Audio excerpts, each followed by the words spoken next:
Elvis Presley, the singer who shaked, rattled, and rolled his way to rock history in the 1950s, died today in Memphis. On June 26, 1977, Elvis Presley stepped onto the stage for what no one knew would be his final concert. The king looked tired, yet he smiled, hiding the pain that had slowly been taking over his life. That night in Indianapolis wasn't just another show, it was a goodbye wrapped in music, filled with emotion that fans could feel deep in their hearts.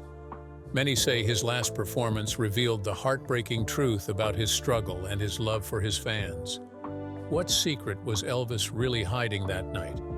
What made that final bow so unforgettable? The hidden struggles behind the smile.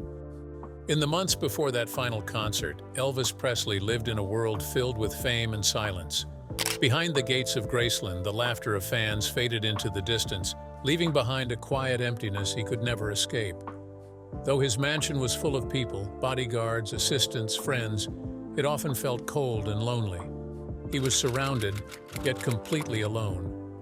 His health had begun to fail slowly, and those around him could see it clearly.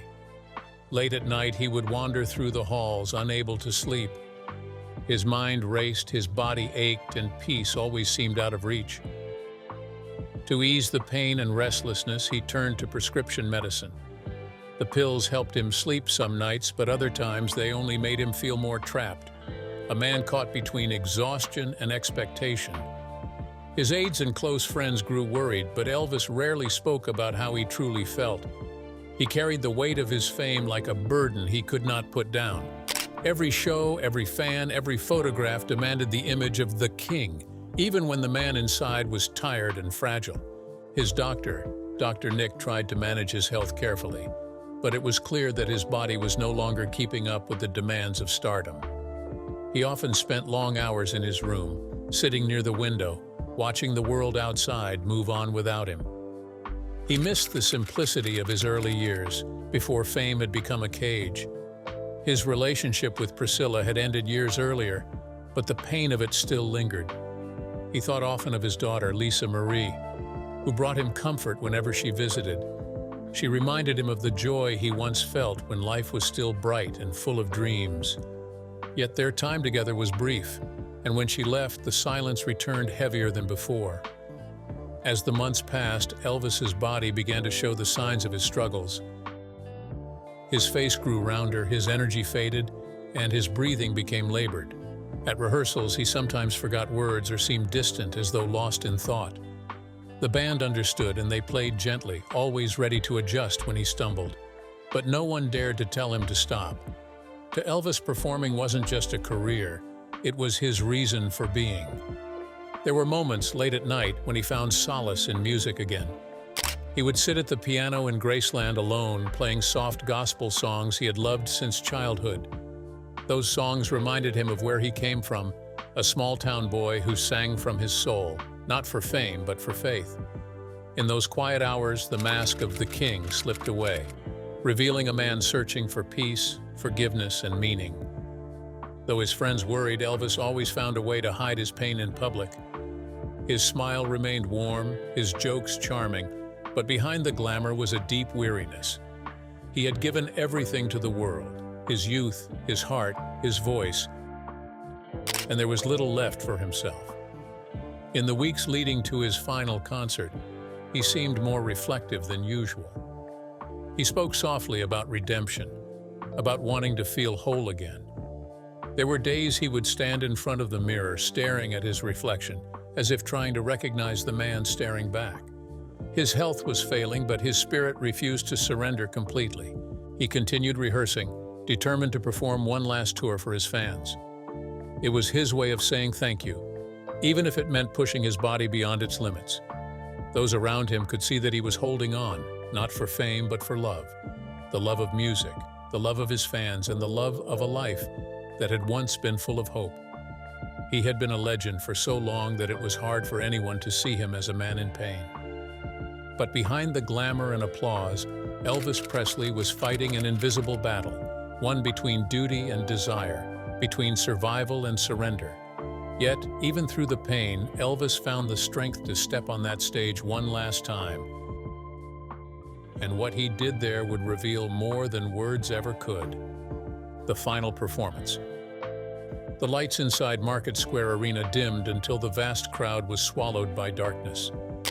For a moment, silence filled the air, thick and electric, as if the entire world had stopped breathing. Then the familiar blast of trumpets announced the beginning of CC Rider, Elvis Presley's legendary opening number. The sound echoed across the arena like a call from heaven itself. The crowd rose to their feet in one wave of excitement, thousands of voices blending into one cry of joy. The king had arrived. From the side of the stage, Elvis stepped into view, his white jumpsuit glittering beneath the spotlights. Every jewel on his outfit sparkled like 1,000 tiny stars. His hair, perfectly styled, gleamed under the golden glow. Yet behind the shine, his movements were slower. His hand trembled slightly as he reached for the microphone, but when his voice filled the air, the crowd erupted again. It was softer now than in his early years, but still powerful, still wrapped in the warmth that had made the world fall in love with him. As he sang the first notes of CC Rider, his eyes looked tired, but his smile carried the weight of gratitude. He scanned the faces before him, fans waving, crying, shouting his name. The band followed every beat with precision, their eyes never leaving him. They had played with him for years and knew his rhythm better than anyone.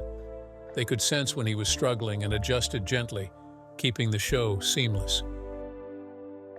After the first song, the applause lasted long enough to fill the arena like thunder. Elvis nodded, giving a faint wave before stepping back to catch his breath. A light sheen of sweat appeared on his forehead, but he pressed on. His love for performing was stronger than the pain his body endured. He began the next number with the same quiet determination. Each song became a small victory against exhaustion. When he sang Hurt, his voice cracked slightly, but that only made it more real. The crowd felt the emotion pouring from him. Some people in the audience cried quietly, sensing the depth of his struggle. His expression shifted between strength and vulnerability, a man fighting to give his all one final time. Every note seemed to pull from deep within him, as if he was leaving a piece of his soul on that stage. Then came Bridge Over Troubled Water, a song that carried a calm sadness through the room. The backup singers harmonized gently behind him while the band played softly. His hand gripped the microphone tightly, his body swaying slightly as he sang. The exhaustion in his face was clear, but his voice held steady, filled with emotion. The crowd watched in silence, feeling every word like a message from his heart.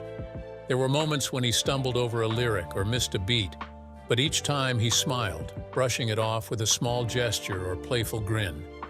It was the same charm that had once captivated millions, and it never faded. Between songs, he shared a few short jokes, his humor peeking through despite his tiredness. Those glimpses of the old Elvis reminded everyone why they loved him. Not just for his voice, but for his spirit. As the night went on, the concert turned into something almost spiritual. Each song felt like a farewell, though no one wanted to admit it. The lights cast a soft glow around him, and the audience swayed gently, lost in his music. When the opening chords of Can't Help Falling in Love began, a hush fell over the crowd. It was his signature closing song, and everyone knew it marked the end. His voice, gentle yet emotional, floated through the arena like a final whisper. By the last chorus, tears filled the eyes of many in the audience. Even the musicians could feel the weight of the moment. Elvis looked out into the sea of faces one last time, his chest rising heavily with every breath. As the song ended, the applause roared louder than ever before. Fans screamed his name, standing, clapping, crying, unwilling to let go. Elvis raised his hand slowly, smiling through the fatigue. His body swayed slightly, but he stayed steady. He turned to his band, thanking them with a soft nod, then faced the audience again as though memorizing every face in the room. The stage lights caught the small sparkle in his eyes, a mix of pride and sadness. For that one moment, it felt like time had stopped. The curtain began to close as he walked off stage, the sound of cheers following him like an echo that refused to fade. Backstage, his friends and crew stood in quiet awe. No one spoke. They all knew what they had just witnessed, not just a concert, but a man giving his last ounce of strength for the people who loved him. But behind that final applause, a quiet, tragic truth was unfolding, one that no one in the audience could have imagined. The aftermath. Nobody saw. When the show ended and the arena lights dimmed completely, the crowd slowly began to leave, still humming his songs under their breath. Many lingered, unwilling to step away from the moment. Inside, Elvis was led carefully backstage, his steps heavy, his breathing slow. The adrenaline that had kept him moving began to fade, leaving behind a deep exhaustion. His face was pale and his hands trembled slightly as he removed his microphone. Still, he smiled faintly, grateful that the show had gone well. Back in his dressing room, the air was quiet. The sound of laughter and celebration from outside didn't reach him. He sat down carefully, leaning back in his chair, his chest rising and falling as he tried to catch his breath. His assistants brought him water, and he nodded in thanks. His white jumpsuit, once bright under the lights, now clung to him with the weight of sweat and fatigue. Yet there was peace in his eyes, the peace of a man who had finished what he set out to do. His close friends from the Memphis Mafia entered the room a few minutes later. They congratulated him softly, trying not to disturb his rest. Someone cracked a light joke, and Elvis managed a small laugh. It was quiet, genuine, and short-lived, but it filled the room with warmth. For a brief moment, it felt like old times, the music, the camaraderie, the shared history of years spent together on the road. He thanked his backup singers personally that night, calling each of them by name, telling them how proud he was of their work. His tone was softer than usual, almost reflective, as if each word carried hidden meaning. They noticed his calmness, not the lively excitement that usually followed a show, but a deep stillness. It was as though he knew something they didn't. Later, after everyone had left his suite, Elvis sat quietly alone. A television in the corner played back footage of the concert.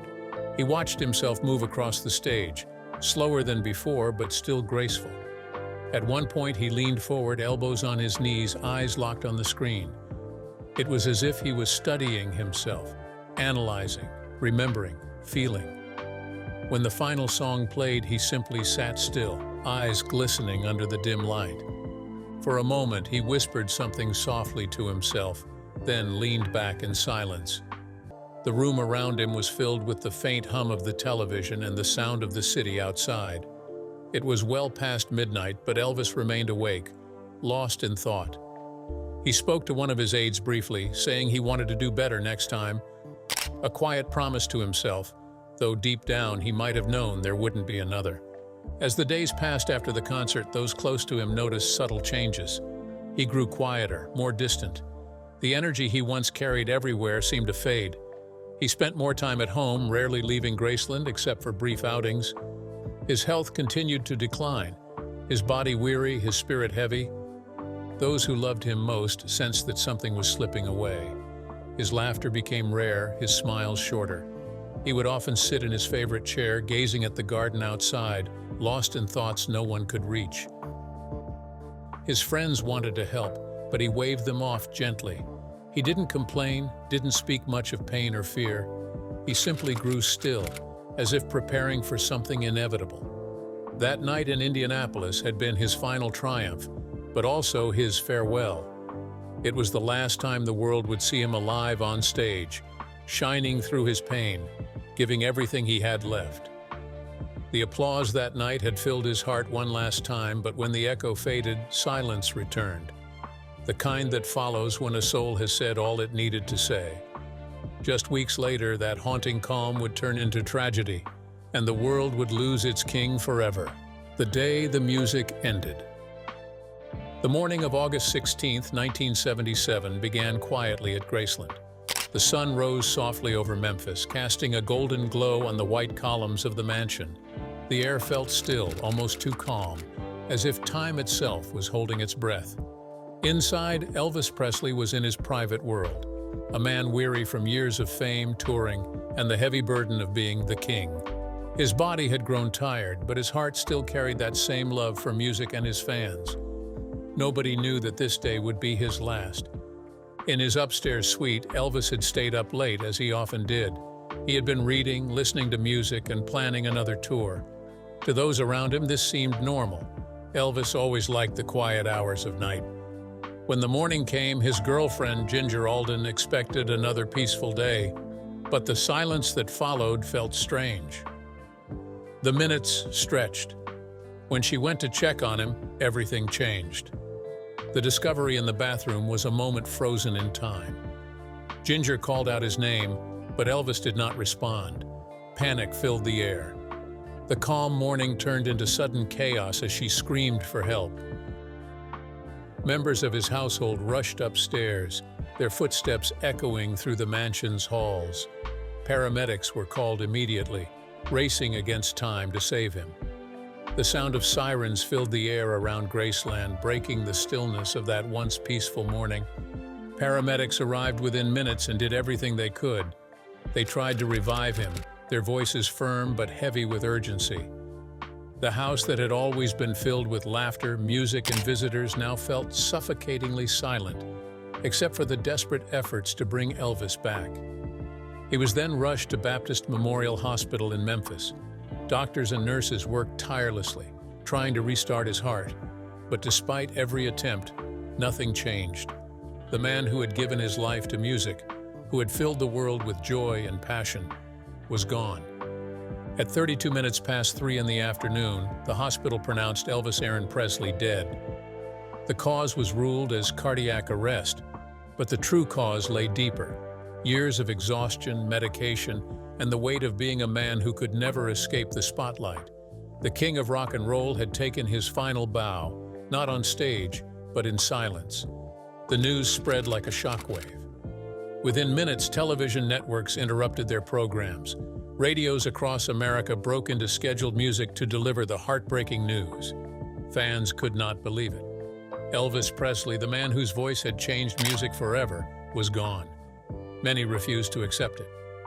In Memphis, people poured into the streets. Cars stopped in traffic as drivers sat frozen, tears falling from their eyes. By evening, thousands of fans had gathered at the gates of Graceland. They came with flowers, candles, and photographs. Some sang his songs softly, their voices trembling.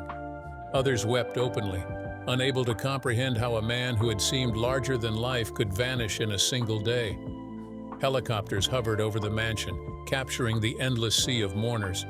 Reporters crowded outside, their cameras flashing through the night. Inside, the Presley family was shattered. Vernon Presley, Elvis's father, was heartbroken beyond words. He had always feared this day would come, but hoped it never would. When he stepped outside to confirm the news to the public, his eyes told the story. The pain of a father who had lost his son, and the grief of a man who had lost his closest friend. Memphis had never seen such a sight. People fainted from emotion. Others knelt by the gates, praying quietly. The world seemed to stop moving. Radio stations played his songs on repeat. Love Me Tender, Can't Help Falling in Love, Hound Dog. Each note carried a new kind of pain. Around the globe, candles were lit in windows, and people gathered in living rooms, holding hands and crying together. As night fell, Graceland glowed softly from the candlelight outside. The mansion that had always been full of life now stood as a symbol of loss. Yet, even in grief, there was something beautiful. A sense of unity among millions who had loved Elvis not just as an entertainer, but as someone who had touched their lives through music. His fans had grown up with him, danced to his songs, and dreamed because of him. Now they stood together to say goodbye. It was more than the death of a singer. It felt like the end of an era. The world had lost a voice that had carried hope, passion, and soul. That night, as the candles flickered and the crowd sang softly outside his gates, it felt as though heaven had gained a new kind of music. The king was gone, but his spirit lingered in every heart that loved him. But behind that final applause, a quiet, tragic truth was unfolding, one that no one in the audience could have imagined: the message in the music. After his passing, fans began to look back on his final concert with new eyes. That night in Indianapolis, just weeks before his death, was more than a show. It was a farewell, one wrapped in rhythm, soul, and emotion so deep that few had understood it at the time. The songs he chose that night seemed to tell a story. They carried hidden meanings, almost as if Elvis knew he was saying goodbye through his music. The first hint came with Hurt. When Elvis sang those words, his voice cracked with pain. The crowd heard it as passion, but those close to him could feel something deeper. The way he clutched the microphone, his trembling hands, and the look in his eyes told a silent truth. He was a man fighting his own battles. The song was more than performance. It was confession. Each note echoed the loneliness and sorrow he had carried inside for years. Then came Bridge Over Troubled Water. As he sang, it felt like he was offering comfort, not just to the audience, but to himself. The melody seemed to lift him above his struggles. The lyrics spoke of faith, hope, and healing, things he had long searched for but rarely found. His voice rose powerfully, filling the room with emotion. Musicians behind him later recalled how the air seemed to change during that song. It was as if Elvis was reaching out to the world, promising that even when he was gone, his music would remain that bridge over troubled water. But it was his closing number, Can't Help Falling in Love, that carried the heaviest weight. He sang it softly, his voice tired but pure. The crowd swayed gently, holding on to every word. Many fans cried, sensing something final in the way he sang. His eyes glistened as he looked out into the sea of faces, faces that had followed him from the beginning. It was his way of saying thank you. It was love turned into a song, and it sounded like goodbye. The musicians behind him noticed everything.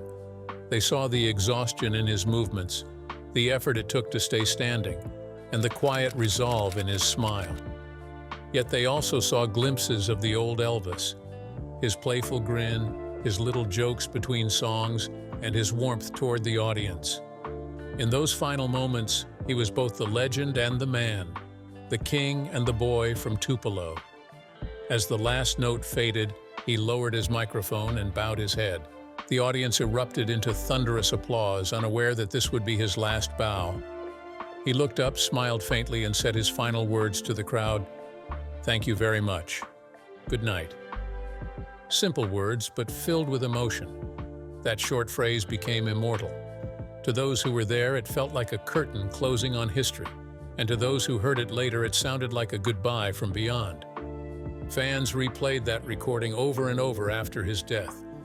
Each time they heard something new, a deeper feeling, a hidden goodbye that they had missed the first time. The symbolism of that ending became sacred. The bowed head, the soft smile, the fading spotlight. It was as if Elvis had written his own final chapter through music. His voice had carried not just songs, but emotions, prayers, and truths that words alone could never express. His last performance became more than a concert. It became his message to the world. The legacy lives on. After Elvis Presley's final concert, the world did not simply remember him as a singer. They remembered him as a soul who gave everything he had to music, even his last breath. The stage may have gone dark, but the sound of that night has never faded.